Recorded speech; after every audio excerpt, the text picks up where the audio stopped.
You came at just the right time, Edelgard.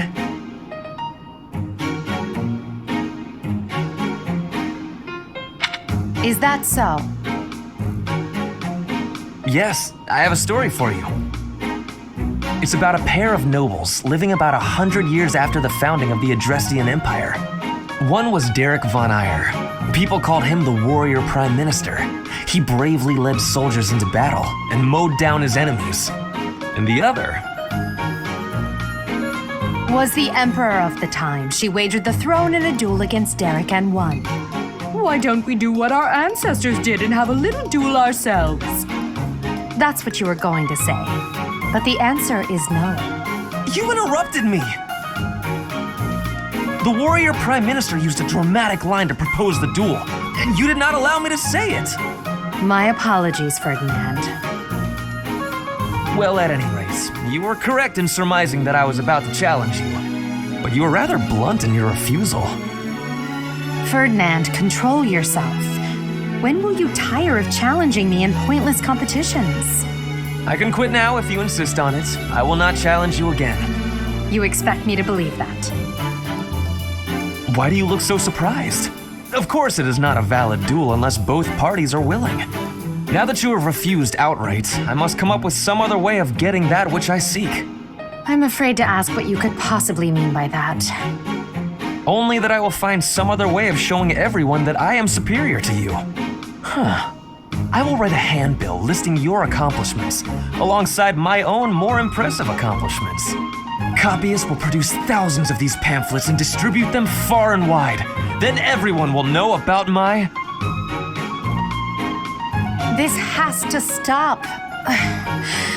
Perhaps I should have ended things with a duel after all.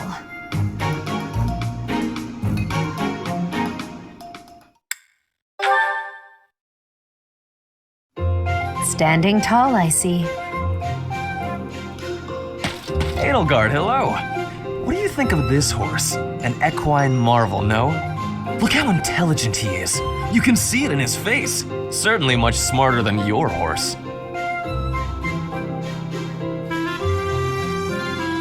Oh, what a lovely bloom. Behold, Edelgard. Do you see this blood-red bloom? This is much more impressive than the pale little sprigs you have there. And as I'm sure you know, redness symbolizes courage and strength. Ferdinand, stop. I can't believe you're wasting my time with a petty, one-sided rivalry. What are you complaining about? You told me not to publish my pamphlet, and I complied. I've had enough of your foolish antics. Very well. I will grant you the duel you so desperately desire.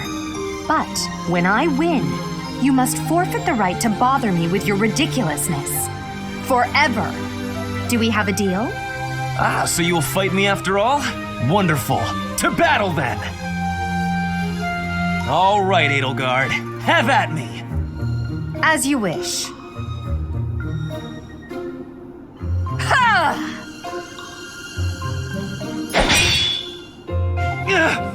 It only took you one blow? How? I can't afford to hold back against an opponent like you. I led with my fastest, strongest strike. Fastest and strongest? You're just flattering me. I have been defeated, utterly. I cannot believe I was foolish enough to challenge such a plainly superior opponent. The difference in our skill level is not so great as all that. If you had taken the first strike, you might have won. That's why I didn't give you the chance. I do not think talent is what separates us so much as readiness. I had not the faintest idea of what to expect from a real duel. I was playing, but you were not. That such an ill-prepared noble would think to challenge you? It is laughable. Ferdinand.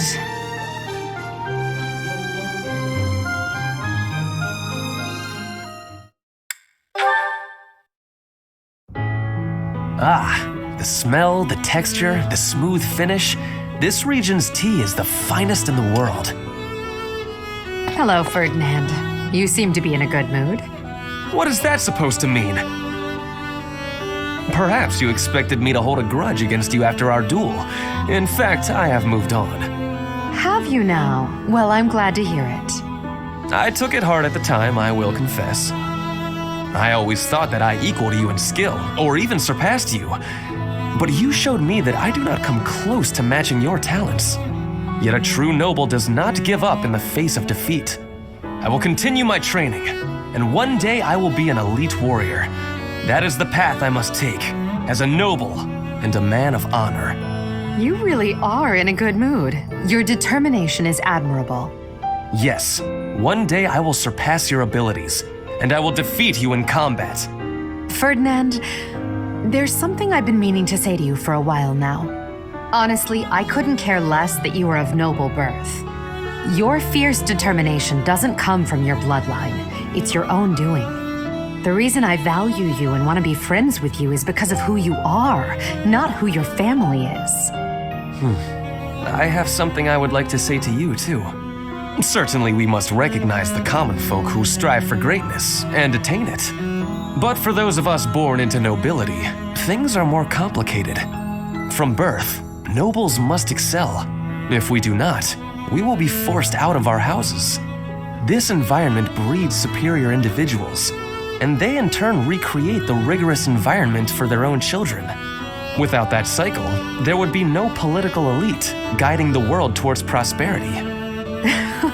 So you're saying that the kind of world I'm striving to create is wrong? I would not go so far as to say your way is wrong, just that another way might be better. If you insist upon undoing the nobility, then we must build something in its place.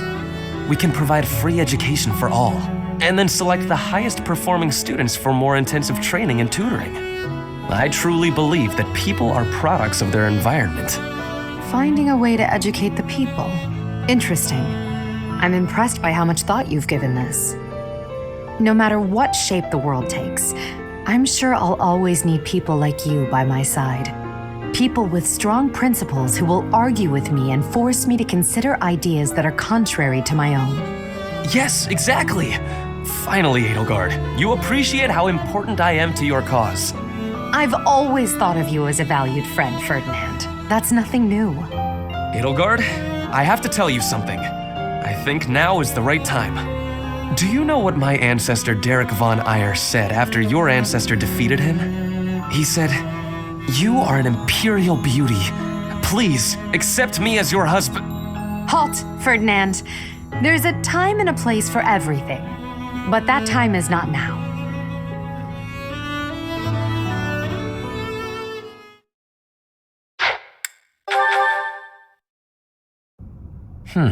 With this idea, I may be able to get the one-up on Edelgard. This again. Hubert! I wish you would not sneak up on me like that. Maybe you would be more perceptive if your mind were less burdened by sedition. Sedition? Absurd. This is an important project. Yes, I heard. A new way to prove how superior you are to Lady Edelgard. She is not your rival, Ferdinand. She is above you. A noble like you ought to know his place. Anything is better than being a noble like you. Every time you open your mouth, it's Lady Edelgard this or Lady Edelgard that. Do you ever think for yourself? You follow her around like a pet. You spend all of your time fretting over her, and yet you never truly express an opinion of your own. Before you reprimand me, take a moment to consider your own failings. Your nonsense is tiresome, so I hope this will be the last time I have to remind you. Lady Edelgard is your emperor. You are nothing more than her retainer. Yes, I understand that. But my duty is to guide her, to give frank advice when she is on the wrong course of action. That is what I strive to do, always. Thus my devotion to surpass Edelgard, so that if she needs guidance, I will be prepared to give it. If you think it is tiresome to have a mind of your own, you will never be much of an advisor. Does the river of filth pouring out of your mouth ever stop flowing? Your obsession with all things superficial is disgusting. It's no use. You're hopeless. I'll take my leave. I have nothing more to say to you. Get out of here.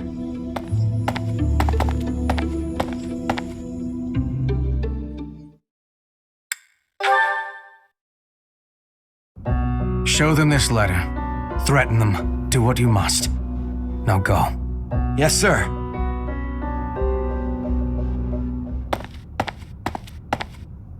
Hubert, that letter, is that what I think it was? I suppose there's no denying it. But Edelgard... Explicitly forbade me to send it. Yes, I know. I cannot believe it! You disobeyed a direct order? I thought you were her loyal aide. Unwaveringly. All that I do for her. I seem to recall you expressing a similar sentiment. It is our role to guide her when she is on the wrong course of action. Is that not what you said? You are not supposed to do it in secret. When you disagree with your leader, you must voice your concerns directly. Otherwise, what is the point? The point is the same. Lady Edelgard's best interests are served whether she knows it or not. She needs not trouble herself with the mundane details of my actions. Only results matter. You are sorely misguided. When I believe that Edelgard is making a mistake, I tell her as much. Through discussing the matter, I sometimes find that I was mistaken. To skip that process, to make a decision that is not yours to make. Perhaps your advice is simply useless then. Excuse me? Listen to yourself. If I do as Lady Edelgard requires, then you tell me to be more independent. But if I tread my own path, I am misguided. I suppose the fault is mine for expecting any useful advice to come out of your mouth. Ugh, I have had enough of your grousing. To think, I started to believe you were a useful aide.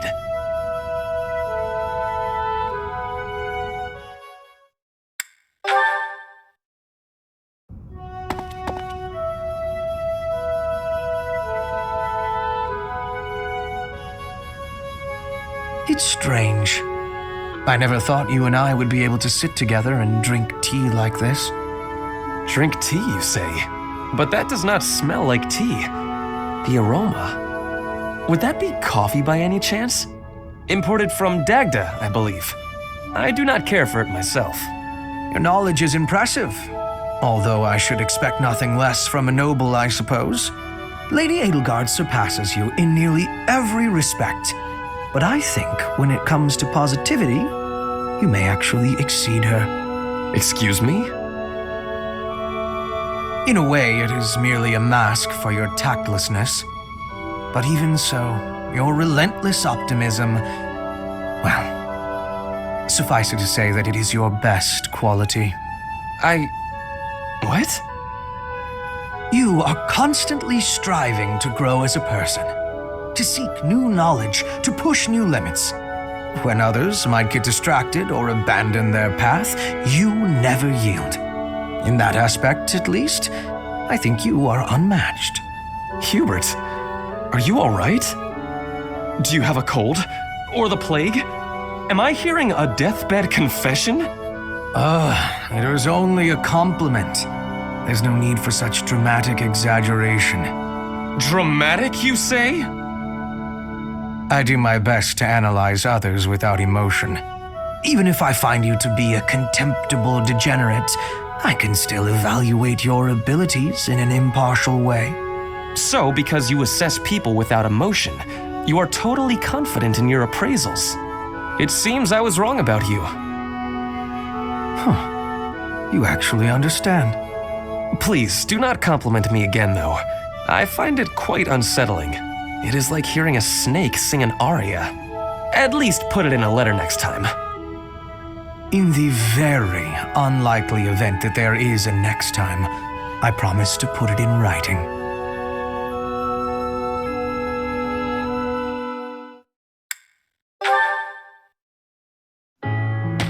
Hello, Ferdinand. Wait, that aroma. Your nose is as sharp as ever, Hubert. Yes, it is a bag of fresh coffee beans. Why did you buy coffee? You said you don't care for it. My stance has not changed. Drab, bitter, with that muddy texture. If I have even a sip, my hands start to tremble. Rather harsh. What are you doing with it then? Well, you see, but wait a moment.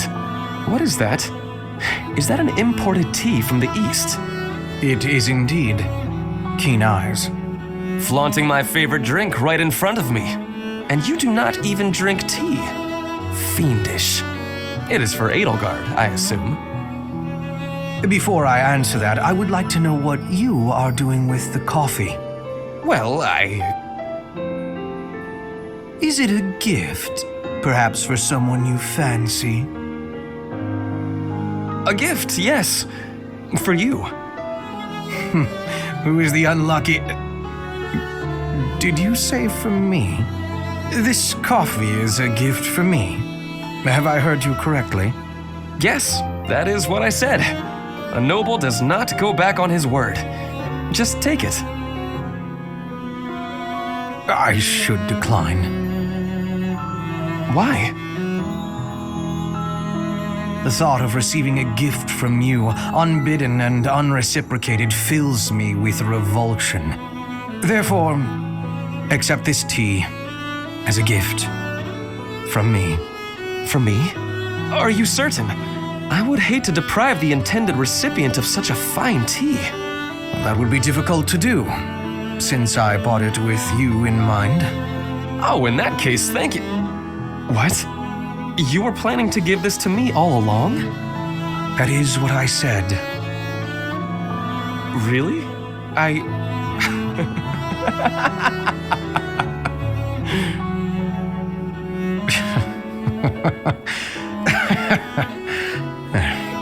Only one thing to do. We must take a tea break. Very well. But tea is not what I will be drinking. Of course. I will make you some coffee. Then I will prepare the tea.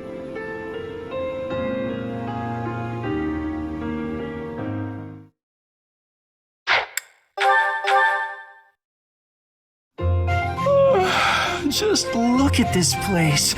It's so beautiful, I believe I should take a nap and enjoy it properly. Linhardt, lost in thought, I see. Unacceptable. Are you not aware that a noble's duty is to be ever vigilant? Rest increases alertness. Is there something I can do for you, Ferdinand? Well, I was just passing by, and I thought I could give you a little advice. You always seem to be napping. Why not spend your free time doing something productive? Easier said than done, Ferdinand. I'm afraid I suffer from a constitution that tires easily. Some training will remedy that. Let us work on that today. I will train you myself.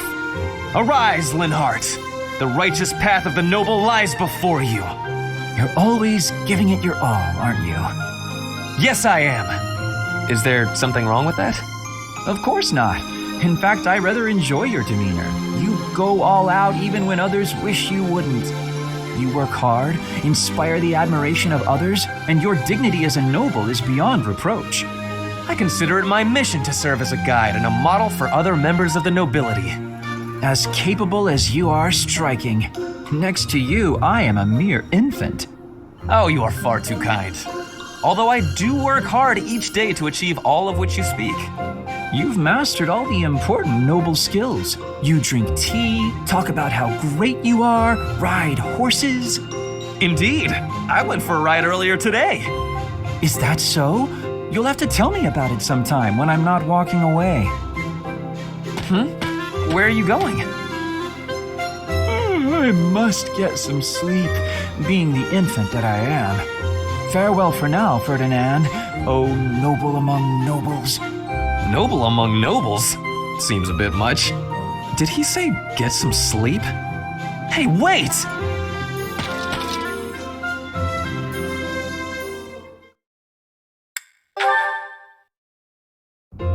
Linhardt, there you are. Observant as ever, Ferdinand. What can I help you with? You have been utilizing clever tricks to give me the slip. But not today. Prepare yourself. A noble cannot escape from his duty. Hold these words in your heart. It seems you really mean it this time. I suppose I have no choice but to outmatch you. Finally, a little enthusiasm. You are bravely stepping upon the path of nobility. Let us begin! Come now, Ferdinand. Don't be foolish. I can't possibly train with you. I have places to be. Wait! I will not allow you to get away! I can't run anymore. Just admit defeat. Can't we? Just a minute. Ferdinand, let me catch my breath. Well, maybe just for a moment. I could use a rest myself. I am surprised you could run so far. I had assumed that all that lounging around would have dulled your constitution, but I had a difficult time keeping up. The fear of having to exert myself really helped. You're none too slow yourself. It's been a while since I ran like that. It actually feels pretty good. It does it not? Well, how about we say that thrilling chase was your training for the day? If you will excuse me, I'm going to run even more, so I can catch you next time. After all the running you already did, that's our Ferdinand. You always give everything your all, don't you? And what is wrong with that? Nothing whatsoever, Ferdinand. I mean that.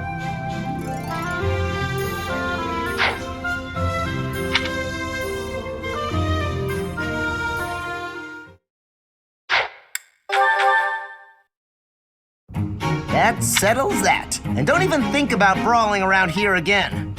Impressive, Caspar. Well done. Hey, Ferdinand, did you see that fight?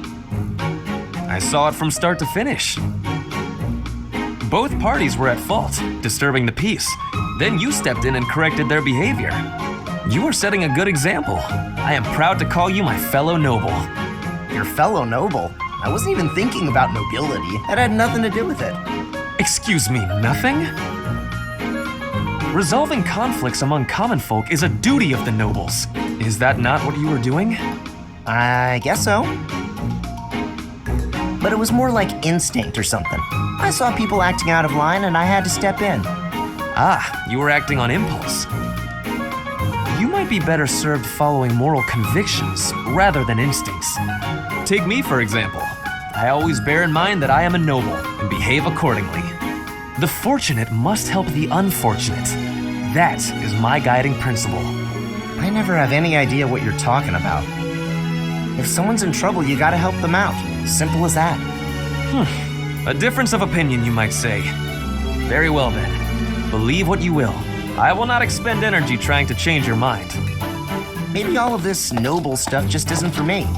Hey, don't walk away when I'm talking to you.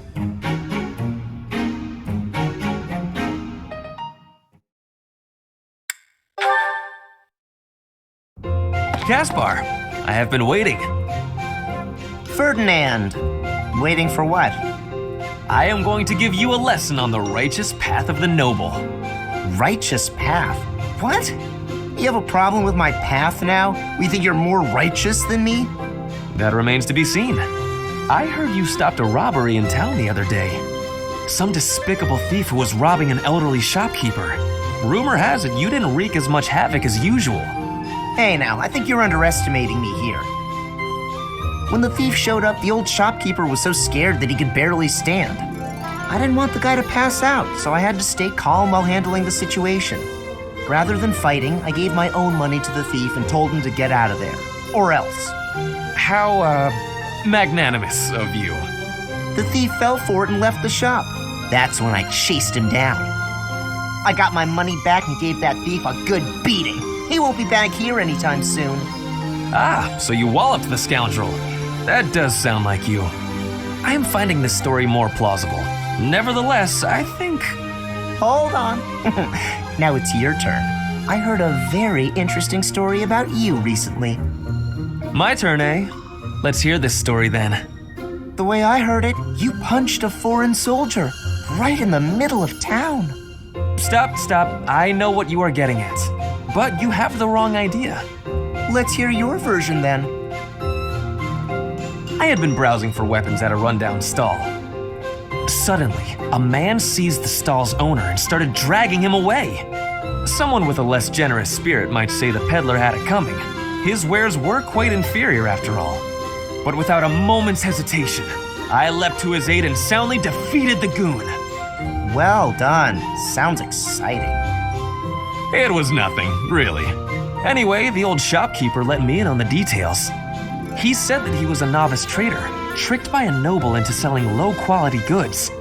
That ruse was about to come to light, so the noble had sent a mercenary to keep the shopkeeper silent. So that's what really happened. I just heard you snapped and attacked some noble servant. I figured it was worth asking about. Well, I won't deny it. I forgot my rank for a moment and let my instincts take over. Is there something wrong with that? It sounds a little like something I would do. And your, gentle approach to handling that robbery. That sounds like something I might do. You were not overcome by your impulses. You kept a cool head, for the most part. I think we're starting to rub off on each other. Always looking for a way to defend justice and to lift each other up. Partners in justice, eh? Well now, that I can agree to.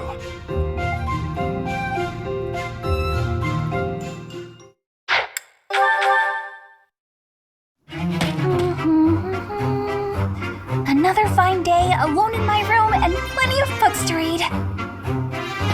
Bernadetta, I have something to discuss with you. What? I didn't do anything. No need to be defensive. I am not angry. Oh, you definitely are. I can tell. Just get it over with. What did I do? You did not do anything wrong. Please, listen. Look, just breathe, will you? Can't breathe. Too scared. I see that you are struggling. Please calm down. Easy for you to say. I just wanted to discuss how you are always hiding in your room. It seems like something must be troubling you, for you to shut yourself away like that. If something is the matter, maybe I can help. But you need to tell me what it is first. No thanks. I'm fine. See, I'm breathing out. You fixed me. Can I go? Do you not realize that life is passing you by? Have you no desire to venture beyond this reclusive lifestyle? There is a whole world waiting for you out there. The social life of a noble is actually rather... Just stop it. I'm not interested. Bernadetta, this is unhealthy behavior. I beg you to take my hand, otherwise I will have to pick you up and carry you, and neither of us will... What if I actually like being alone? Is that so hard to imagine? It's none of your business. Get lost! Ah! Oh no! Ouch! I sprained my wrist. Oh, no. Now you've done it, Bernie. Now you're his eternal rival. I do not wish to hurt you. Actually, No! I'm done for! You'll be the death of me for sure! Maybe I should just come back later.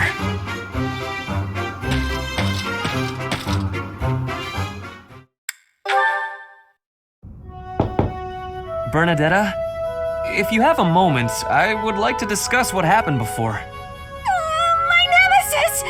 The hour of fate arrives. Help! I am not here to hurt you. You need not even open the door. Just listen to me. I don't have to open the door? Is this a truce? Okay.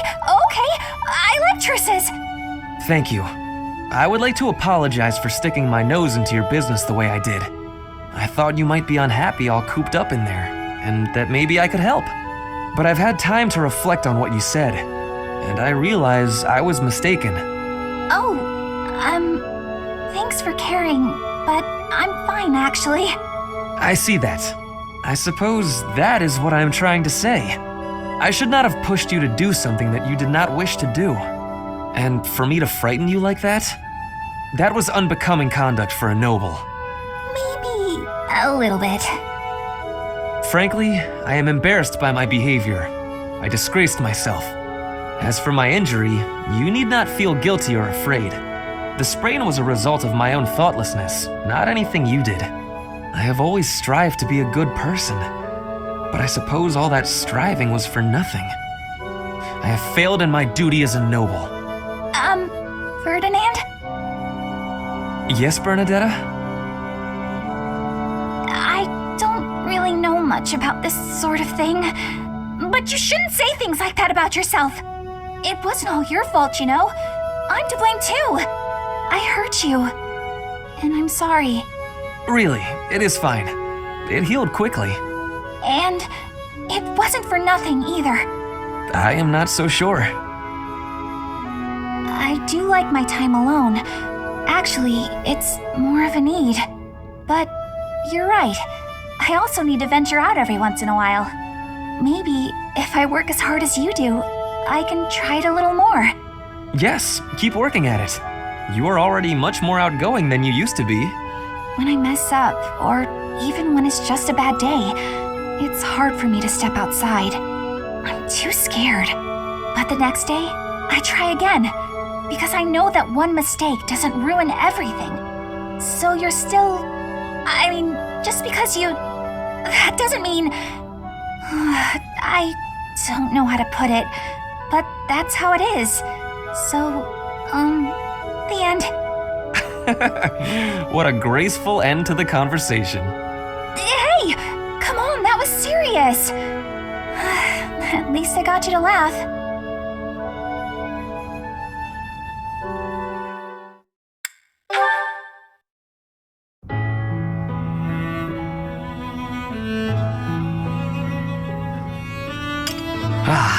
Even with the fires of war raging all around us, tea never fails to soothe the soul. Do you not agree, Bernadetta? I hadn't actually thought about it, but yes. Excellent. Oh, that reminds me. What's that? A long time ago, my parents were in talks to arrange my marriage with a certain young lady. She never set foot outside of her room, and she made little dolls to curse her perceived enemies. Such were the rumors. Frightened, I dissuaded my parents from going through with their plans. I can see that. She does sound pretty frightening. I relate to the staying in the room part, though. That girl was you, Bernadetta, a daughter of House Varley. What? I don't make dolls to curse people. You are a skilled embroiderer, no? I guess I was wrong. You were not making dolls. I did make dolls, but cute ones. Nice little carnivorous plants and things. Maybe I should not have brought this up. Why not? Carnivorous plants are adorable.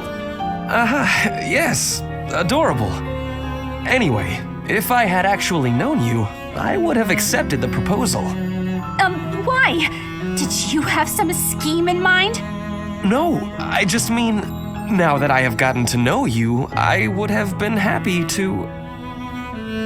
So, you're saying you'd... with me? It's getting kinda hot in here, isn't it? Maybe it's the tea. Why are you getting so worked up? That was all a long time ago now. A long time ago? Yes. Now we are soldiers fighting together in the same great conflict, right? And my parents are gone. So any agreements they might have cooked up would be completely invalid. I guess so. Just think, if we had been married, we would not have been able to build such a deep friendship. That's true. Yeah, we never would have gotten this close. I would have given up on the relationship my parents chose for me and shut myself away even more. So all in all, I am glad I refused to marry that doll-cursing princess. Hey! I said I never made cursed dolls! Sorry. I am just glad to have met you at the monastery. I had better take my leave. We should have tea together again sometime soon. Yeah, see you. I'm glad we met here too.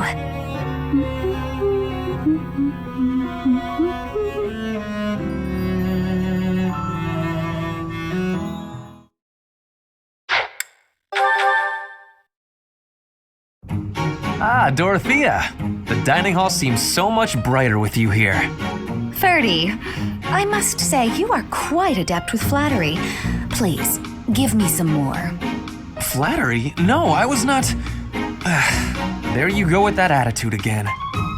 Why do you reserve such cold treatment for me and me alone? Do you hate me, Dodothea? Or have you some other reason to avoid my company? I underestimated you. I assumed your noble upbringing had dulled your perception. But you got it right on your first try. I hate you. Huh, I was right. Might I ask why you find me so despicable? I can scarcely guess. Don't waste another minute thinking about it. That will not do. I do not think you would hate a person for no reason. Perhaps. How's this? If you can guess why, I'll let you know if you're right. The brains of us common folk are so simple, it should be pretty easy for a big shot noble to sort out. Very well. I cannot walk away from a challenge. I have no choice but to chance a guess. You are always making fun, calling me a big shot and so forth. Perhaps you think all nobles are... No, it cannot be that simple. Oh? What can't be that simple? Please, will you not give me a clue? Well, let me see. A good clue? I know. It's because you're like a bee. That ought to be enough of a clue. So long, Ferdy. A bee? I haven't the slightest. Perhaps because I am such a diligent worker?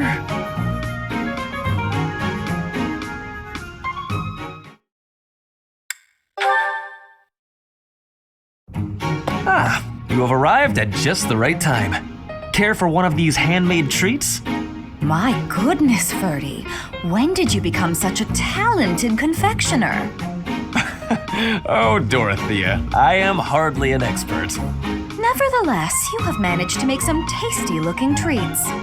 Well, it is the first time I have tried my hand at it. Honestly, there were several unsuccessful attempts preceding this batch. I made these pastries to solve that riddle you gave me. The reason you despise me. Oh? You said I was like a bee. The bee is a dutiful worker, just as I am. But the bee inherits a capacious home, with a wealth of honey. Similarly, I inherited my fortune. I did not receive it as a reward for my labor. I surmised that perhaps you'd feel differently about me if I earned something all on my own. That was my plan, to emulate your transformation from desperate pauper to successful songstress. All on your own? Did you renounce your nobility? Give away your riches? No, I made these. I obtained all the ingredients on my own, without anyone's help. You mean you got the sugar and the flour? Yes. To earn the flour, I worked in the fields. To earn the sugar, I carried a merchant's wares. Who did the cooking? You? Naturally. I took on some extra chores in exchange for use of the kitchen at night. I have to admit, that's impressive. Hey, it looks like you had a bit of an accident. Is your hand okay? I burned myself a little while I was baking. Nothing to worry about. Nonsense. That burn will scar you, know. Come on, let's get you to the infirmary. Wait, Dodothea! You have yet to try my treats. You should be fine now, Ferdy. Big shot nobles have to treat their bodies with care just like the rest of us. There you go again. Noble this, noble that. Though you did say it with less disdain than usual. Nothing gets past you. As it were, I may have reconsidered you a little. You have reconsidered me? Finally! Just as I had hoped, we are becoming friends. Now then, I propose that we... I only said I reconsidered a little. And you still haven't figured out why I said you're like a bee. Which is funny, because you look like a bee right now. Bye! So, I am still a bee. A completely mystified bee.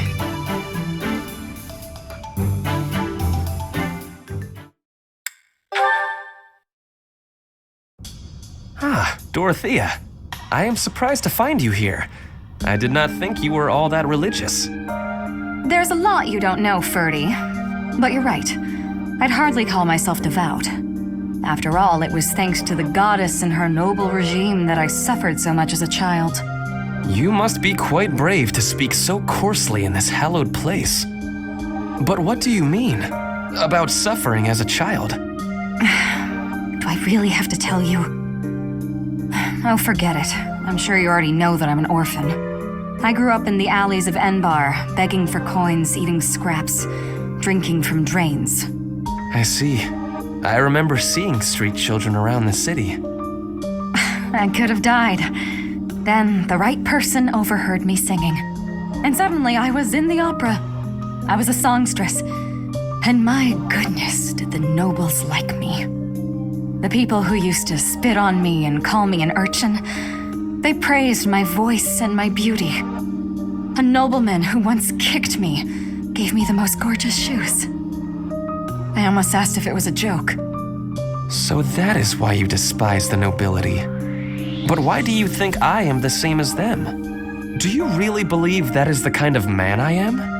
You think I would ever treat people differently based on appearances? There is nothing noble about that. Oh, really? You're something different? That's not how I remember things. It was the very day that I was discovered. I was in high spirits. Nothing was wrong in the world. I secretly bathed in one of the town's fountains, hoping to wash off some of the dirt from the streets. I sang the same song the opera composer overheard earlier that day. And that's when you appeared. Me? No, it could not have been. Don't play dumb. You glared at me, the same look I'd gotten from every other noble, then you ran off. When we met at the academy, you were a different person. All smiles and friendly words. You were like a bee, Ferdinand.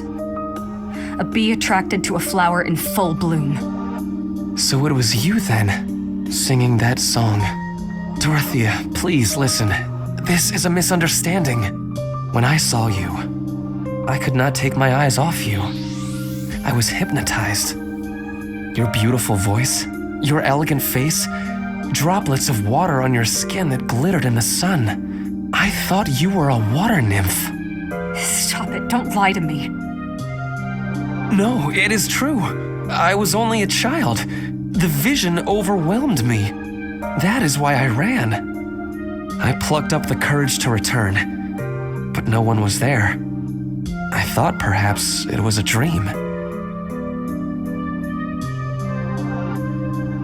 Maybe I can believe you. I've wanted to ever since the day you made me those treats.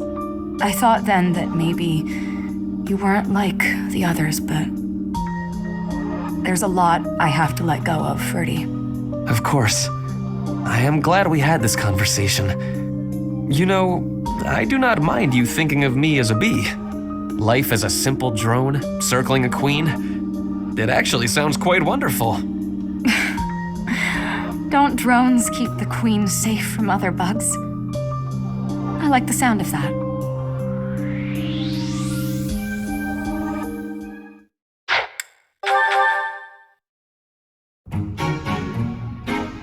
Ferdinand? Our professor is wanting to see you. He has much concentration right now. I will wait for him to be finished reading.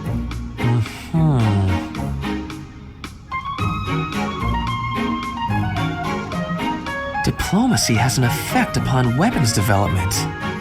Yes, that makes sense. Oh, Petra! How long have you been there? A short time. You were devoting all of your attention to that book. Forgive me, I was fully absorbed in my reading. I see you have been reading as well. Anything interesting?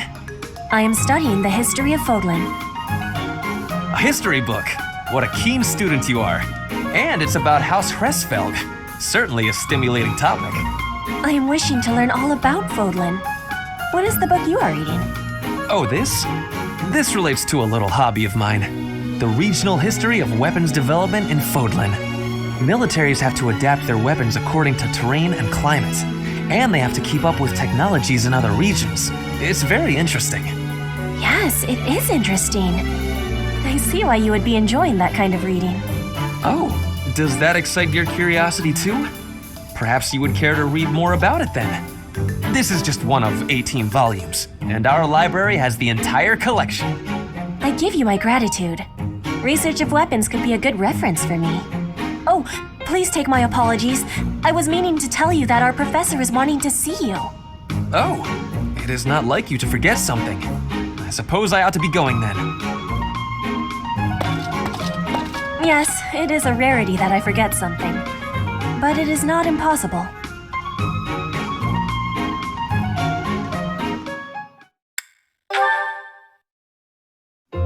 Taking care of some weapon maintenance, Petra? You seem completely absorbed.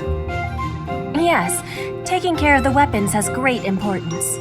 I cannot argue with that. That weapon there, is it from Bridget? No, it is a weapon of Dagda. But the people of Bridget used them often. Fascinating.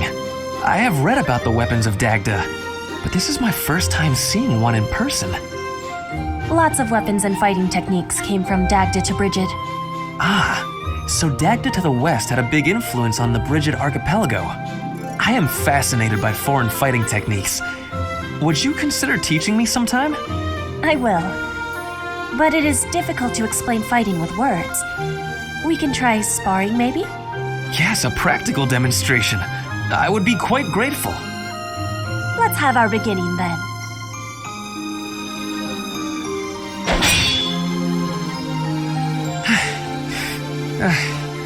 Perhaps we should stop there.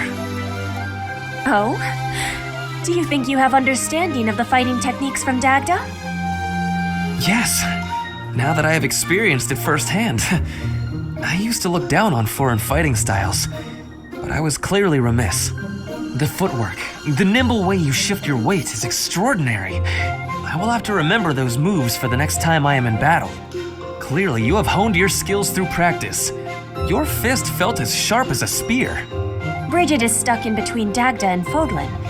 It is of much importance to hone our fighting techniques.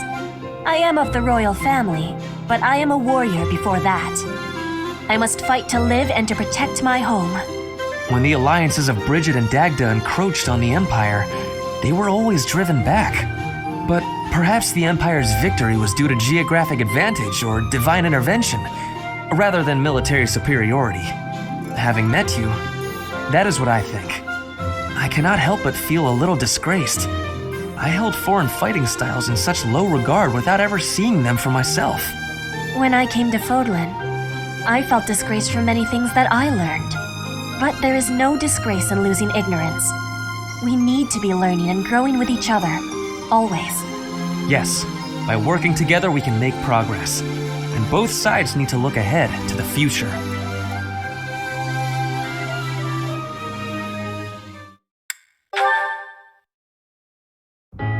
Ferdinand.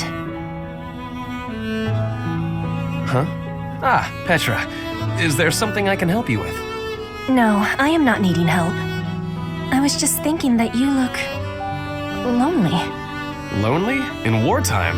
Hardly. I am too busy trying to survive to feel lonely. But once we have survived, what will you do with yourself, Petra? Return to your home?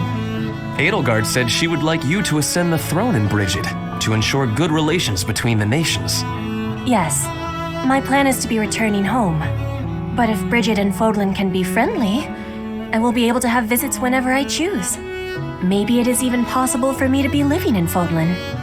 Live in Fodlan? Do you not want to go back to your homeland? I do have the hope of returning one day, but Fodlan is also like a homeland to me now. I came to Fodlan 9 years ago. I have been living half of my life here. My family is living in Bridget, but in Fodlan, I have new family and new friends. New family? I am glad to hear you feel that way about us, Petra.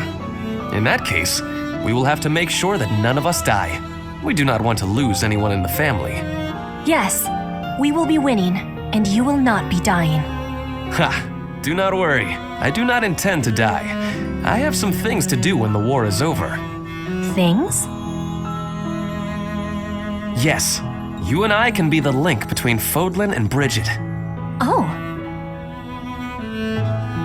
Okay, I have to confess, I fibbed a little about not being lonely. When this war ends, I will be quite lonely indeed if you go back to Bridget. Is that a truth? I have just made a decision. I will work as an ambassador, improving relations between our people. Whether you are in Bridget or Fodlan, I will be there too. Then both places can move forward together in eternal friendship. We ought to join forces and make that a reality. Do you not agree? You have my gratitude, Ferdinand. All of it. I have loneliness just like you. But your words gave me great happiness. Please do what you are saying, and be a bridge for Fodlan and Bridget. You can count on me. We will keep at it, and one day... Yes, one day, we will be seeing that future.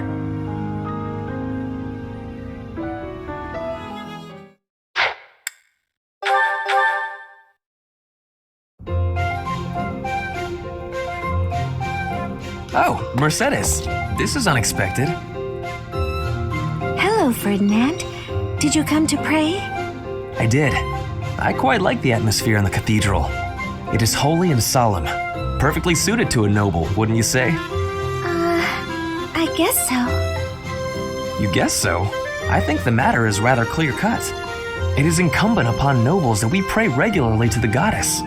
Even Edelgard, who opposes the church's methods, does not deny us the right to pray to the goddess. The piety of the nobles is a model for commoners. It teaches them the value of devotion. Absolutely. I know exactly what you mean. I couldn't agree more. These days, many nobles scarcely, if ever, pray. Look around. You and I are alone in this cathedral. It is really quite a shame. Well, I don't really know that I count as a noble anyway. I am afraid the nobility seems to be losing its way. When you pray, you're usually alone, right? Yes, you're right. I usually am. Precisely. Where are the others? Of course you cannot force people to worship. That is out of the question. Nobles must determine for themselves what they will believe and how they will pray. A religion foisted on you without your say is not much of a religion at all. Do you not agree? Yes, I definitely agree. Definitely agree. On the other hand, we cannot stand idly by while... It was great talking to you, but I'm getting pretty sleepy. I'm gonna head off to bed. Good night. All in all, one has to conclude. Mercedes, where did she go? I must have inspired her to go out and revive the faith. Perhaps I should do the same. I cannot let her show me up.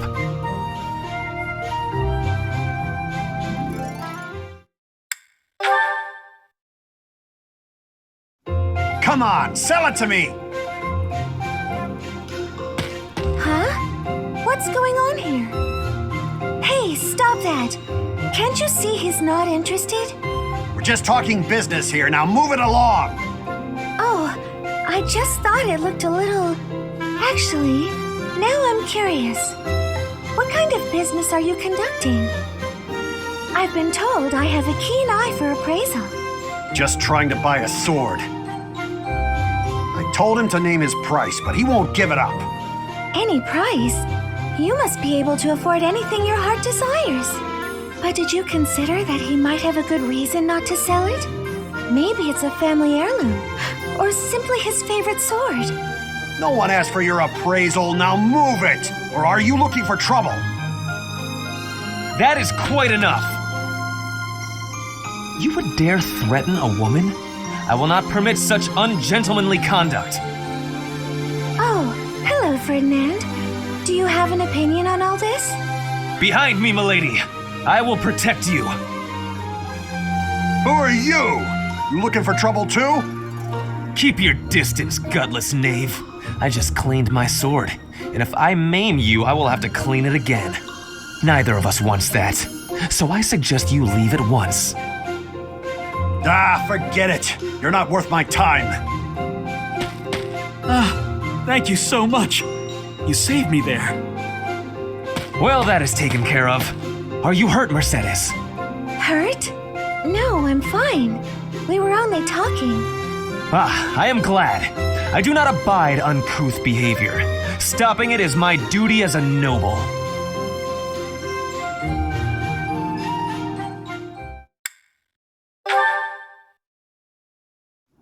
You know, stepping in to prevent extortion, that was quite brave of you. What? Oh, you're talking about that time in town. I wouldn't say I did anything brave, really. I just asked what was going on. No need to be humble. Helping the weak is precisely what a virtuous noble does. I don't think what I did is quite the same thing. What do you mean by that? The point I was trying to make is that some things in this world can't be bought or sold with money. I think I let myself get a little too worked up, though. It's just, when I saw it happening, it reminded me of my own past. Your past? You were originally a daughter of House Bartels, a minor noble family, I heard. You abandoned your title, and now you live as a commoner. Is there more to the story? Pray tell. Life was becoming difficult for us, so my mother and I fled from House Bartels. We found refuge in a small church in Fargus and lived there for a few years. A man appeared one day and said that he wanted to adopt me. It was obvious that he only cared about my bloodline and crest. The priest refused to let me go, but the man used his money to overwhelm the church. In the end, I had no choice but to leave with him. That soldier we saw? I guess he just reminded me of my adoptive father. The man who exploited you so that he could join the nobility. Yes, I understand. But I must confess, that part of the story confuses me. There is nothing to gain from having a noble title. What's so funny?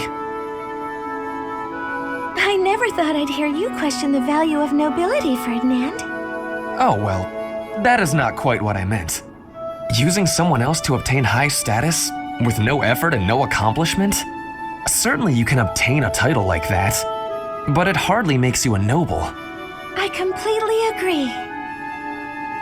By the same token, although you are legally a commoner, in your heart, you are a proud and virtuous noble. That is what I think, at any rate.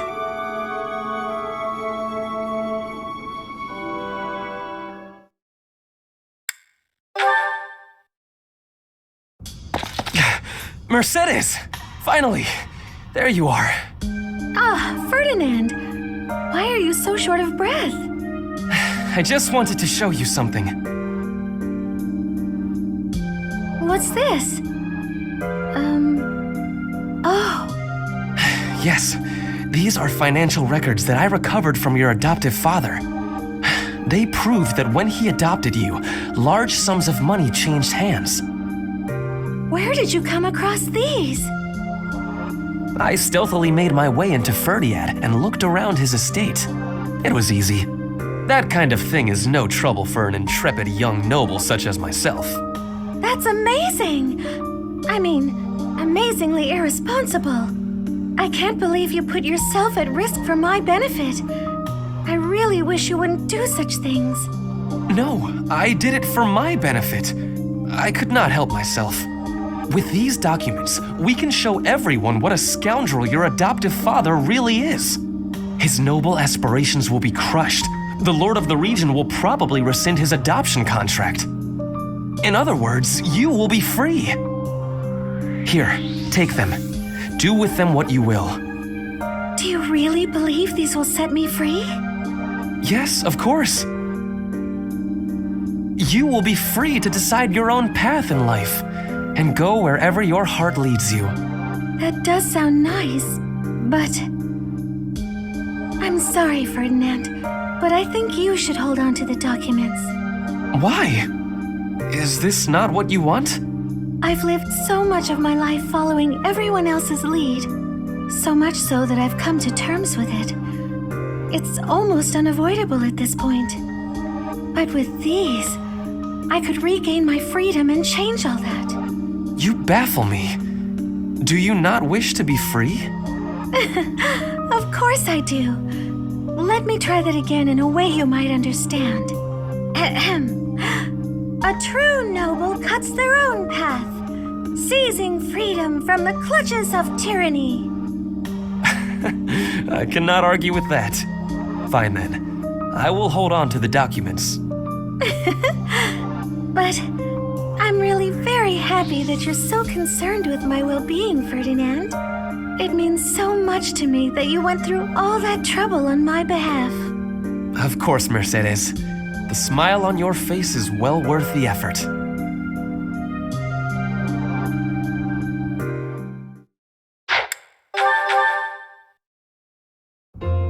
Ah, that fragrance! Could it be? Ferdinand, I cannot help but notice the exquisite tea you're drinking. Not many can appreciate it, let alone recognize it. I'm impressed. Perhaps you would be so good as to indulge me with a cup? By all means, allow me to pour.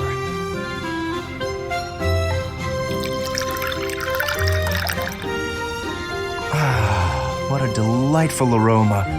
When I close my eyes, I feel as though I've wandered into a rose garden. Such a precise, poetic description. But please, drink up. No need to stand on ceremony. How gracious of you. Very well. Flavor, fragrance, and hue, all in fine harmony. This is a most superior brew. And in a market saturated by pale imitation, no less, you did well to acquire such fine fare. You are clearly quite passionate about tea. And more than just passionate. You know what it takes to brew a fine cup. To say nothing of your flawless etiquette and sterling attentiveness. Certainly, proper etiquette at tea time is one of the surest hallmarks of quality breeding. And the extent of one's attentiveness is quite often indicative of the depth of one's character. The ability of a person of fine stock to exhibit a rich quality of character is precisely what determines whether one is worthy to be called noble. And all of that can be seen in how one handles such a simple thing as a cup of tea. Ah, marvelously put, Lorenz. I can tell you have given much thought to this subject. And if I may, I have always considered you to be the very model of noble comportment. Oh, likewise, this has certainly been an extraordinarily meaningful cup of tea. I wholeheartedly concur. Before we part ways, I would like to offer you some of these leaves. Truly? Well, I'm flattered, but I cannot simply accept them without offering something in exchange. You simply must allow me to host you in turn, by way of recompense. We shall drink from House Gloucester's finest teacups and enjoy the loveliest of its cakes. That sounds exquisite. I look forward to it.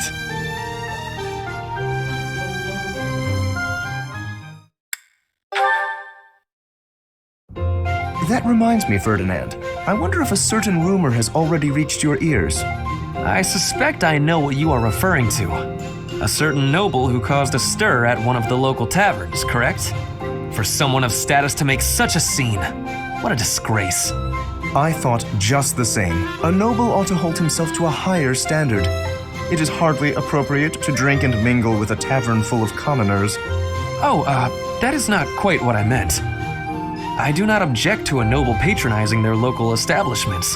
In fact, I would say such excursions have value. Is that so? I would be very curious to hear what value you mean exactly.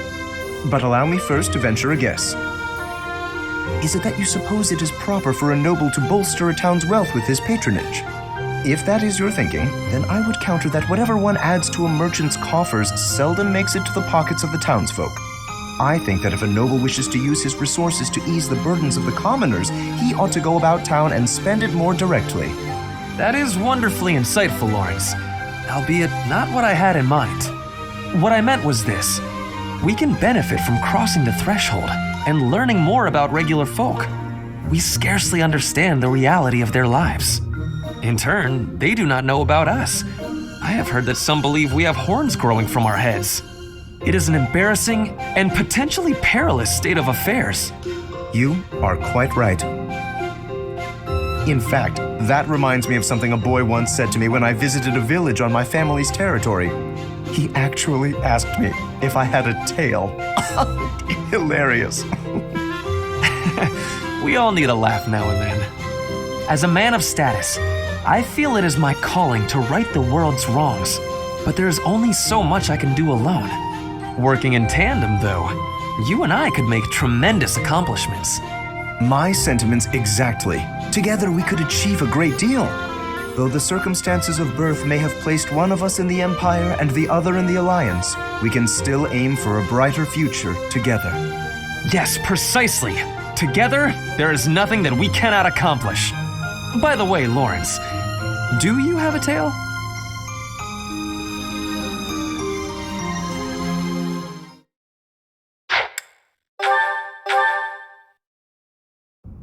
Ah, Marianne. Praying to the goddess? Yes, I am. Excellent. So persistent in your devotion. I quite admire that about you. Oh, no. It's not like that. No need for false modesty. I hardly know anyone with more piety. I need to be going. Wait a moment. Oh, yes? Did you need something? I have a suggestion. I have been meaning to tell you about it for a while. Have you ever considered projecting more confidence? Your every word is laden with pessimism and devoid of enthusiasm.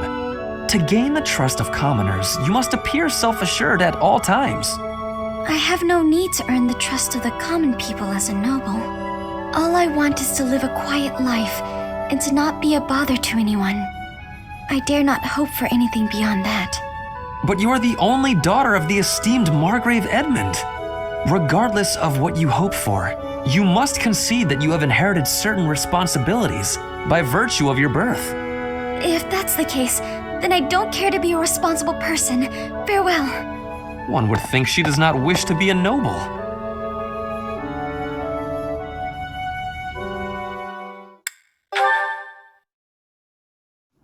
Are you enjoying this lovely day, Dorte? Everyone seems to be in such good spirits. Marianne, do you have a moment? Oh, Ferdinand. What do you need? I have been thinking about what you said. I didn't mean to upset you. You should just ignore me and... You misunderstand. It is not that you upset me. Honestly, you mystify me. You are a noble, and yet you do not wish to be one. Is that not so?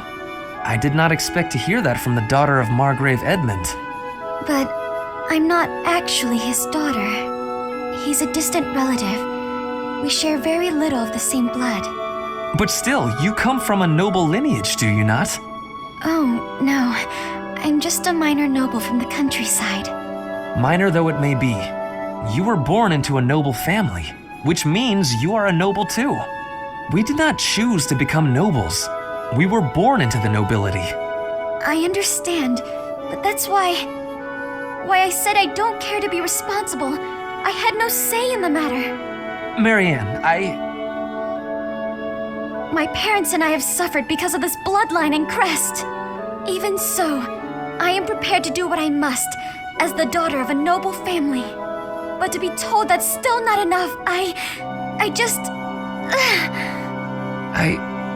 I see. I will not pretend to understand, but you should try to calm down a bit. Certainly, things did not turn out the way you had hoped, but the conditions are such that... The conditions? Those will never change. There's nothing to do but give up. Please just leave. Ignore me. There will be no convincing you. Very well. I will go. Oh, goddess.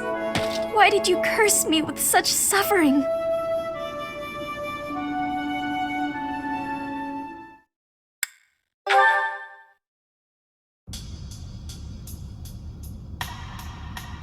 Marianne, are you not going to pray? I finished. What is it? I just wanted to apologize. It's fine, Ferdinand. You did nothing wrong. Last time we spoke, I did not quite finish saying what I wanted to say. You say I did nothing wrong, so perhaps you will hear me out this time? Very well. What is it? Rather than mourning the way things are, is it not better to accept reality and move forward from there? Accept and move forward? Precisely. You curse your heritage and reject your present situation. That makes you gloomy, even despairing. As long as you are held back by that way of thinking, nothing is ever going to change. What about you? Do you really believe that you accept whatever comes in life? I do. Come what may, I will never falter. Look at me. I lost my lands, my wealth, my status. I accept this reality, dark as it is. How? Well, each person is born with a purpose. We must fulfill that purpose. No matter our circumstances, it imbues our lives with meaning and direction. That is what I believe, anyway. Everyone has something they are meant to accomplish. That is true for nobles, commoners, even bandits. I see. So that's what you believe. Do you really think it's possible that someone like me has a purpose to fulfill? Yes, of course. Oh. I'll give this some serious thought. Thank you, Ferdinand. Your words have deeply moved me. Is that so? How wonderful. I will pray that you find the answers you seek.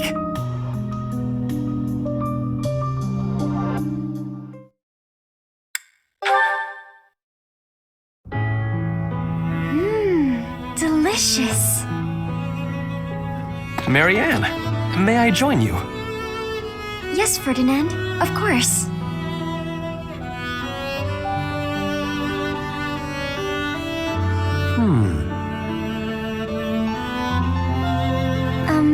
Is something wrong? I am sorry, but, you seem very different compared to how you were before. That may be true. Right there, you are smiling. I do not think I have ever seen you smile. Please, you're making me blush. I do not mean to embarrass you. I am just saying you seem to have truly changed. Well, I have you to thank for that. In truth, I spent a lot of time thinking about what you said. It meant so much when you told me that everyone has a purpose to fulfill, even me. I am so glad to hear you say that, Marianne. I wonder, did you find a purpose for yourself? No, not yet.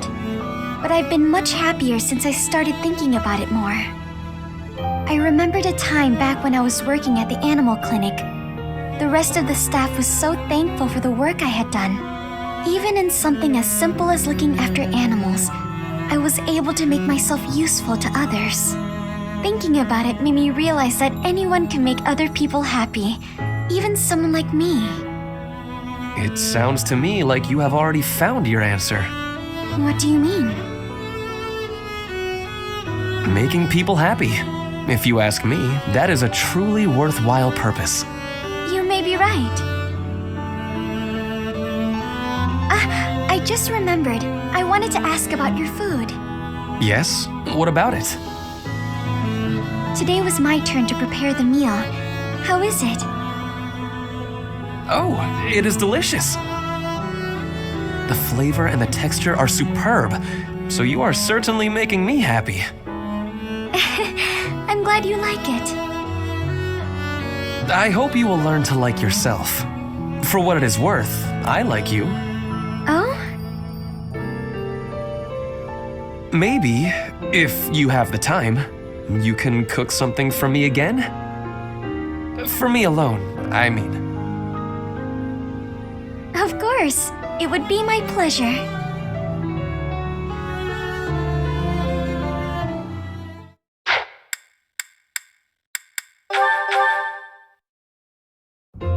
It just never ends. Oh, Ferdinand? Hilda, do you need something? I just have a tiny favor to ask. I apologize, but I must graciously decline. You didn't even let me say what it was. I can proffer a guess. Instead of relying on others, why not try doing something on your own? Nobles should not be lazy or idle. We should accomplish our goals through earnest effort. Easy for you to say. You're the very model of a diligent noble. Always contemplating the noblest course of action, never stopping to take a break. Your chore today was repairing the weapons, right?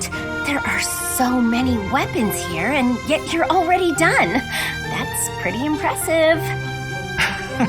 It was nothing. Anyone could have done the same. I don't think so. I certainly couldn't. I do not believe that to be true. Look at me. I'm supposed to be organizing these library supplies, but I have no idea where to start. What could be difficult about such a task? You simply line them up and count them. There are too many. Well, maybe it doesn't seem difficult to you, but that's just because you're so clever. Granted, there might be some creative approaches to completing the task. Oh? Please, enlighten me. I can point you in the right direction. To start, divide them up by size. Right. I'm with you so far. And then what? Now, put similar items together. That makes it easier to get a handle on the numbers. I see. Then what? Now that you have arranged everything, you can begin counting. See how easy it is? Wow! You did that in no time. You really saved my neck there. Thanks, Ferdinand. Bye! It was nothing. I suppose I ended up doing her work after all.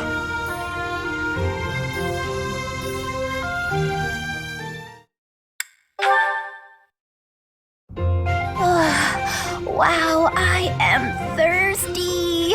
I could really go for something to drink. Hilda, there you are.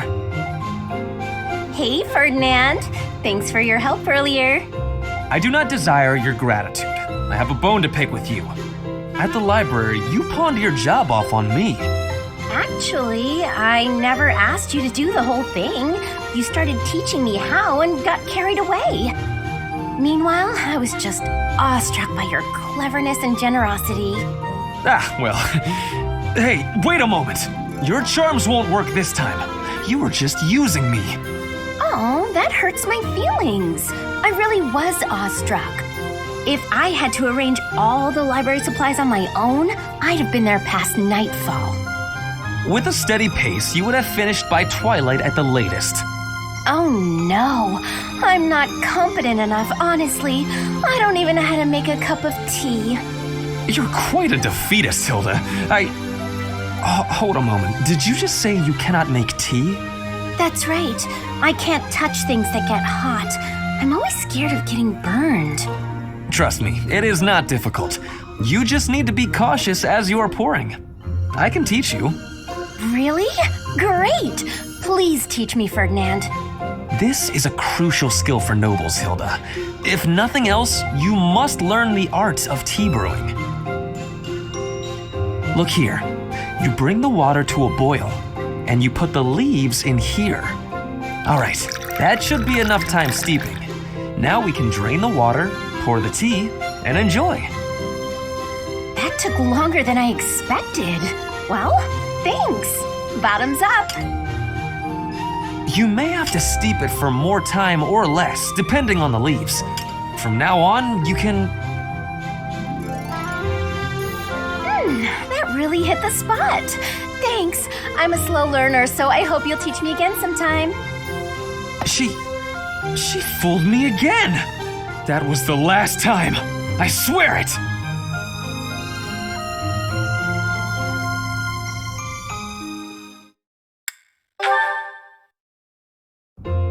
Ferdinand, there you are.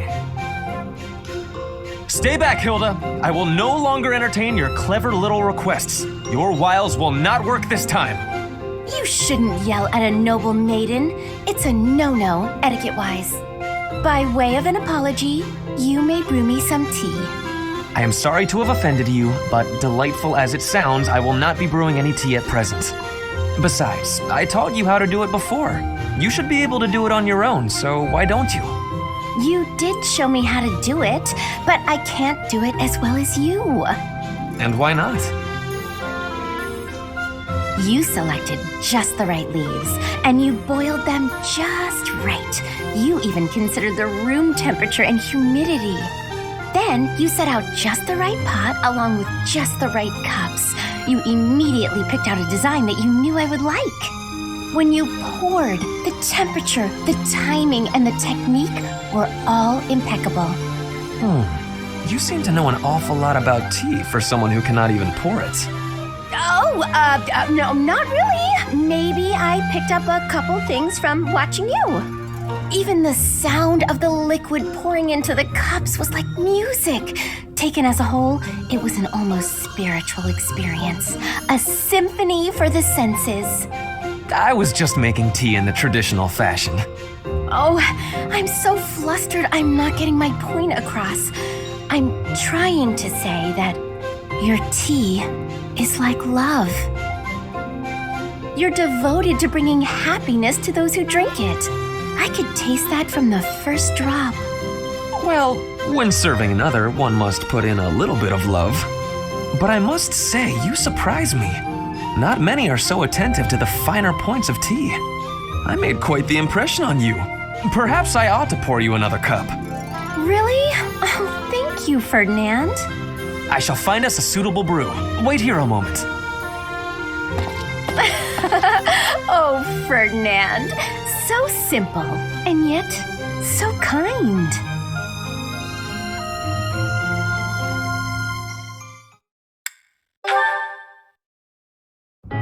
Oh dear, I'm thirsty again. If only I had a drink. I have some tea.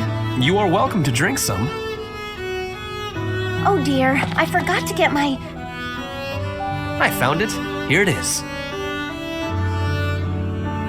Oh dear, I didn't return my library book. I returned your book a little while ago.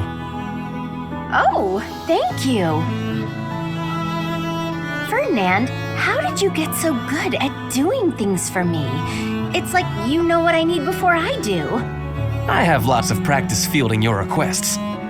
All I need to do is think for a bit, and I know what you need. I can practically read your mind. Oh, you know what it's like in here, huh? Okay, tell me what I'm thinking about right now. You want a snack. Sorry, nice try. Actually, I was thinking I've become quite fond of you. I suppose that is inevitable. I am rather fond of you as well. I find your laziness endearing. Hey, the fond thing was just a joke. Really, I was thinking about tea. Kinda thirsty. I admire you, Hilda. You what?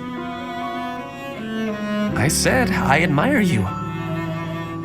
You are gifted and accomplished. I used to underestimate you. I said I was kidding, didn't I? This is all a bit... You feigned sloth to obscure the considerable breadth and depth of your talents. Such delicate discretion, such noble prudence. If only I could emulate it. I've never been called prudent before, but I like hearing you say it. Thank you. You're good at giving compliments. In return for all your help, I promise that I'll keep being prudent. I appreciate that. Shall we go? Huh? Go where? I thought you wanted some tea.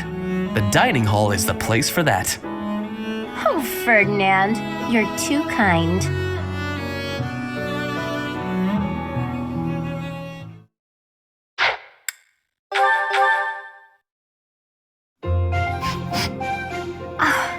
What is that lovely smell?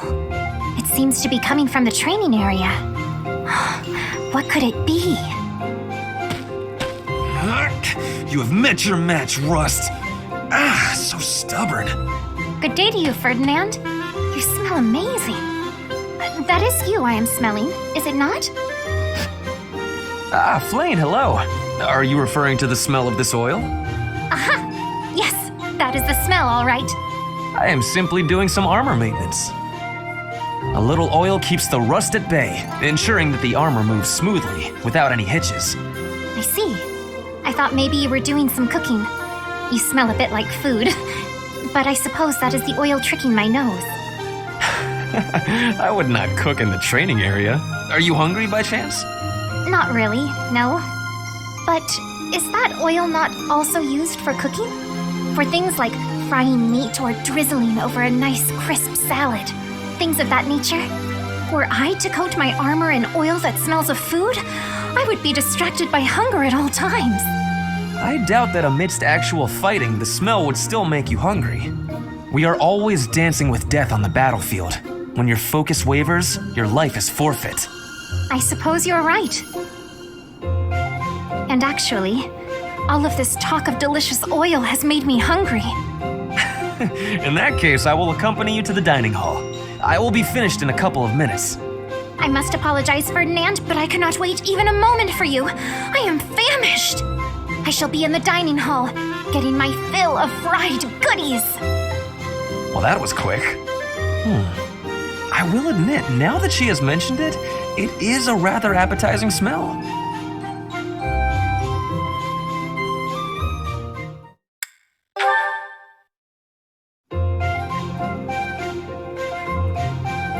Good day, Ferdinand. Working on your armor again? Good day to you too. That is right. I have been overusing it a bit lately.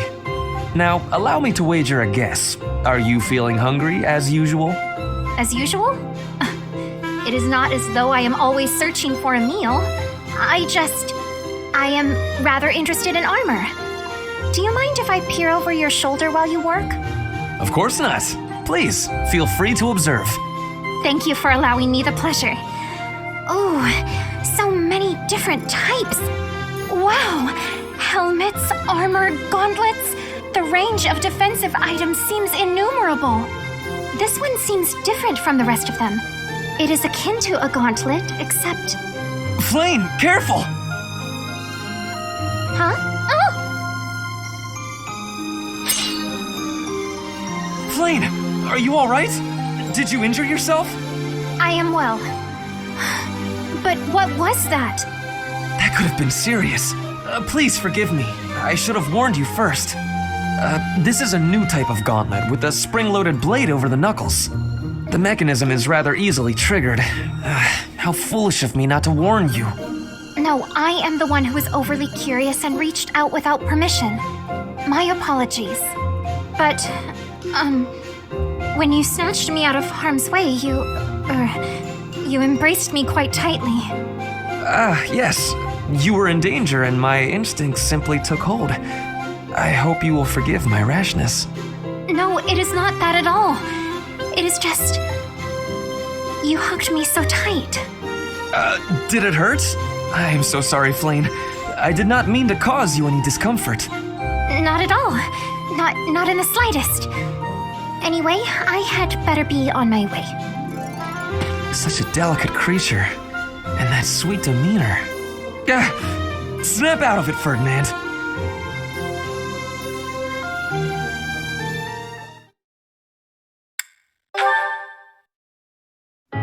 Flame, I hope you will allow me to apologize. Why would you need to do that?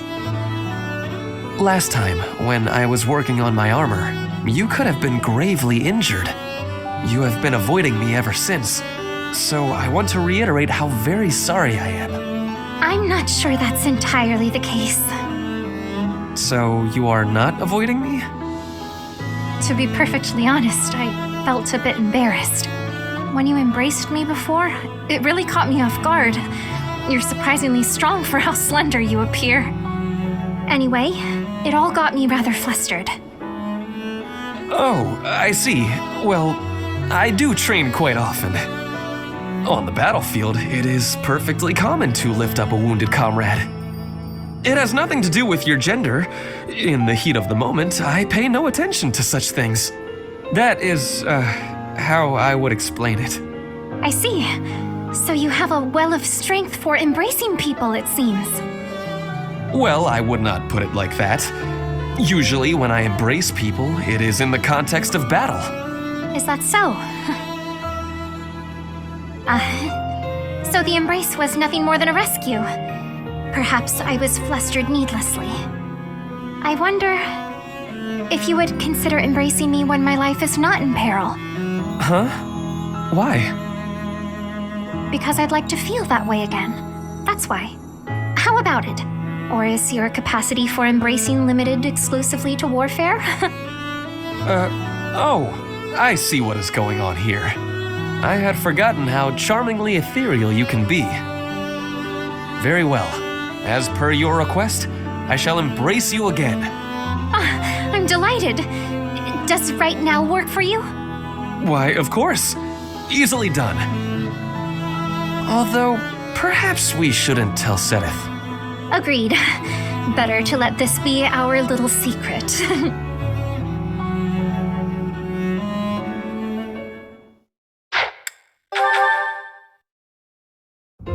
My princess is lovely. My princess is fair. She sings like cicadas in midsummer's air. Cicadas?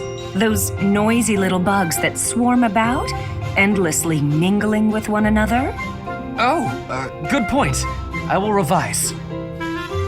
My princess is lovely. My princess is fair. She sings like a swallow in midsummer's air. Migrating birds. Never sticking around for long. Always off to find love somewhere else. No, what I meant was... Oh, Ferdinand, you're just not yourself today. You don't seem focused. Your poetry lacks poetry. Perhaps a break is in order. I would not dream of stopping now. This is my golden opportunity. Pardon me? We are finally alone. Just the two of us. Why, yes, we are, aren't we? You see, Manuela, I have long admired you. Is that a fact? I saw you perform countless times while you were with the opera company. Oh, I see. So what did you think? The figure you cut, that heartbreaking voice, I was mesmerized. That is why I am tongue-tied. I am nervous about speaking to you alone, after idolizing you for so long. There's no need to be nervous, Ferdinand.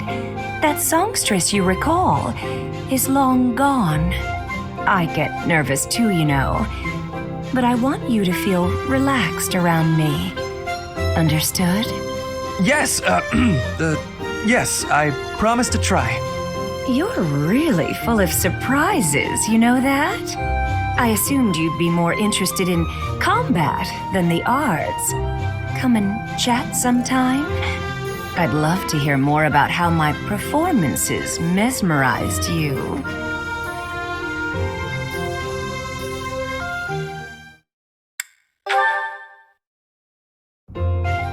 Let's see. Has to be here somewhere. Oh, my princess! Pray tell, are you seeking a book? Ferdinand, you should probably settle down a little with the princess talk. Just speak to me normally. My princess days are long gone. I could not disagree more. To me, you will always be that dazzling songstress, that veritable princess of the opera. From ages 5 to 11, I never missed a single one of your performances. Seeing you on stage was like glimpsing heaven. I was overcome with bliss. You're going a little overboard, and I think I may have something in my eye. An elegant coalescence of beautiful song and frenetic swordplay. That was the most memorable aspect for me. On stage, weapon in hand, letting your ballads soar to the heavens.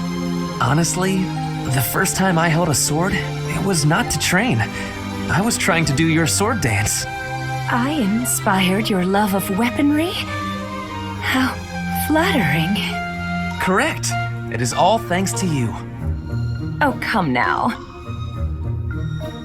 Although I'm honored if my stage presence had any such influence on your life. The honor is all mine. You blessed me by returning to my life. No matter where I go, or who I end up marrying, my childhood memory of you is inscribed in the deepest depths of my heart. Is something the matter? Oh, nothing. I just feel a little empty inside now.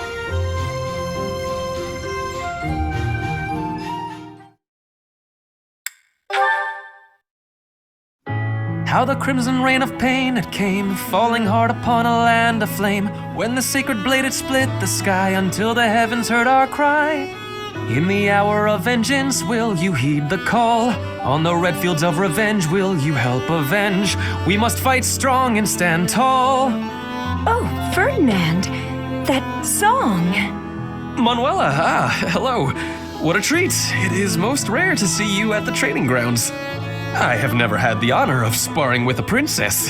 Why not grab a sword? Ferdinand, that's called changing the subject. That song you were singing, is it the one you said made such an impression on you? So you heard me. I hope it was not too grating on your ears. You've nothing at all to be embarrassed about. I'm pleased if one of my songs stayed with you like that. Oh, it really takes me back. I remember the big battle in the first act. How the crimson rain of pain it came, falling hard upon a land of flame, when the sacred blade it split the sky, until the heavens heard our cry. In the hour of vengeance, will you heed the call? On the red fields of revenge, will you help avenge? We must fight strong and stand tall. Wow, my heyday is behind me. That's for sure. No, that was wonderful. Exactly the voice I recall from my childhood. To have witnessed this performance in such an intimate setting, I am deeply moved. I cannot stop trembling. I feel as though I am going to cry. You have shaken me to my very core. All right, Ferdinand, relax. I can see that it's affected you deeply. You made a little boy's cherished dream come true. Perhaps you can help realize one more. Another one? And what would that be? Would you do the sword dance with me? The one that accompanied the song? It had a part for a male performer, if I recall. I would be truly honored. I'm sure I can't do it as well now as I could then, but you're just so adorably you. I can't resist.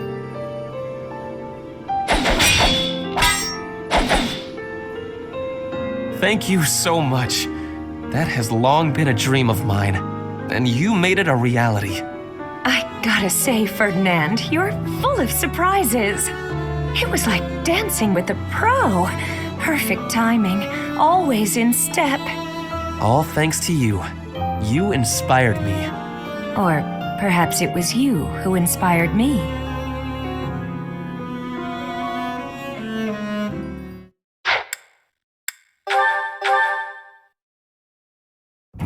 Hello, Professor. May I speak with you? You seem to hold Edelgard in high esteem. That is my impression, at least. Well now, that is not what I expected you to say. You clearly have high standards. And what is your opinion of me? I am at least her equal, am I not? Be honest, do not hold back. Pretend that I am just a regular person, not the scion of a noble house. You think she is better than me? I was just being modest before. Honestly, I have always prided myself on being superior to Edelgard. But evidently that is not your perspective. I suppose there is only one thing to do. I must demonstrate my excellence. Nonsense! You have entirely underestimated my abilities. You think I could ignore such a slight upon my honor? Not likely. Come, Professor!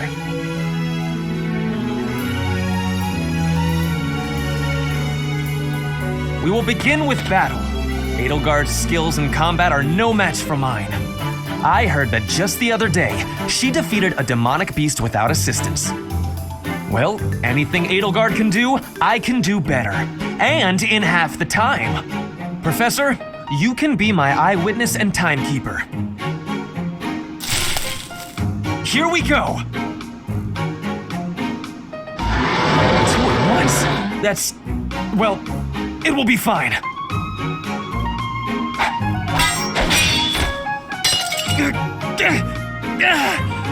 I can't do it.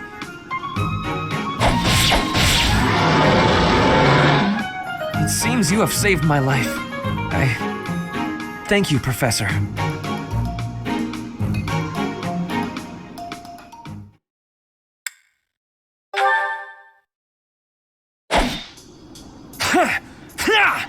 Take that!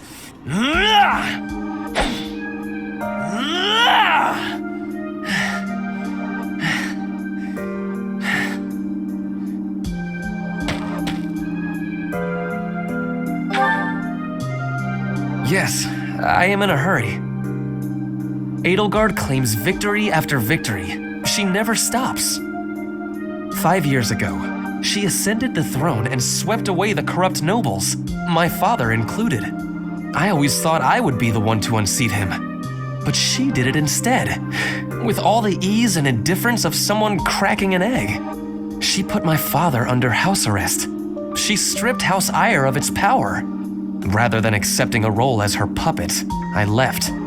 Now I fight to topple the Empire. The disparity between Edelgard and myself is obvious. She never stops moving forward, single-minded, never wavering. But where does that leave me? Here, flailing about, going nowhere, contributing nothing. But it is. That is the reality. Not once since our days at the Academy have I exceeded Edelgard's abilities. I saw her as a worthy opponent. She did not even see me as a contender. She did not even consider me at all. As the head of the noble House Eyre, I must be able to achieve results. But all my efforts have come to nothing. Results are everything. I have not shown results, so I will be stagnating here forever. I appreciate your kind words, but you are wrong. I know that I have a massive wall to climb, and I must climb it alone. Even so, may I ask a favor? Professor, please keep an eye on my progress. I would appreciate if you were always by my side, bearing witness to my accomplishments.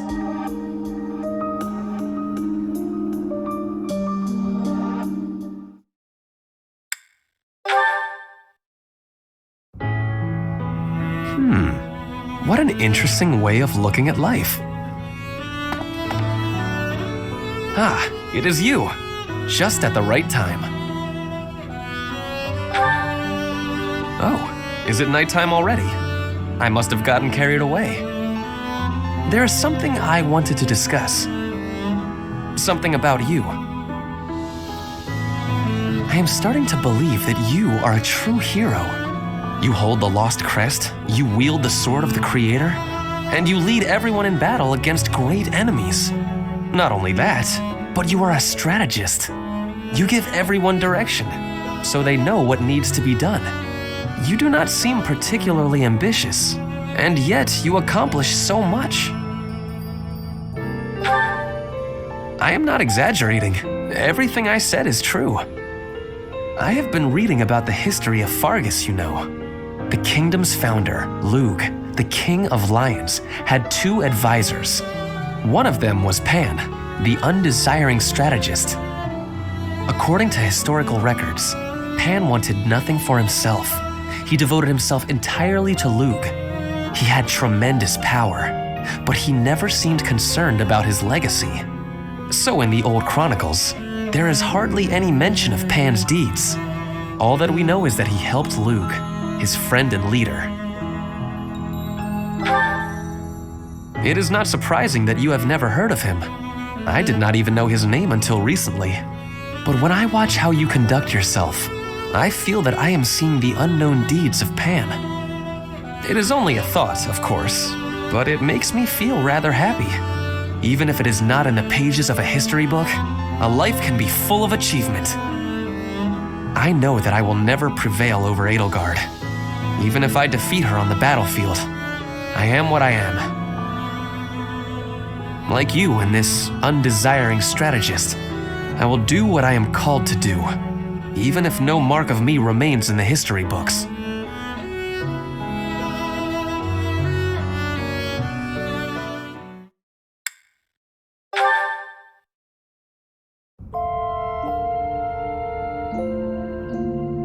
It has been a long, hard road. Would you agree?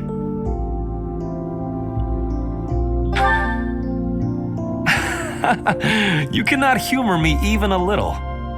Perhaps we can agree that every long road comes to an end.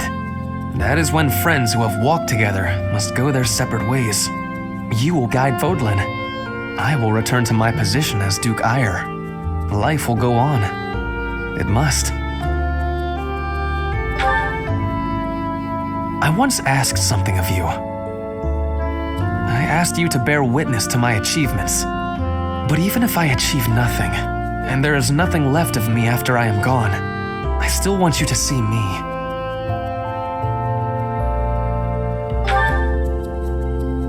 I mean that I want you to be my wife. I need you as much as I need my next breath. More, perhaps. I hope that you need me, too. That is it? You hear noble Ferdinand von Eyre declare his love for you, and all you say is, I understand?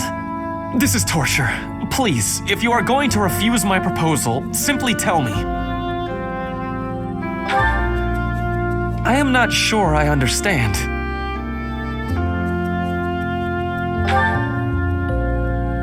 You do?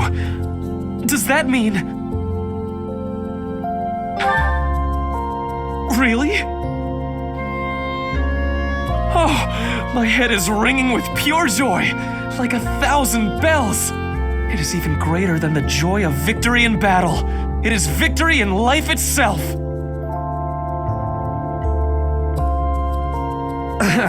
Apologies. I got a little carried away there. I am shaking. I cannot control it. It would be no exaggeration to say that my whole life, everything I have done, has led me to this moment. I am overjoyed. Oh dear, I might faint. Give me a minute or two to regain my balance before you say anything too fantastic.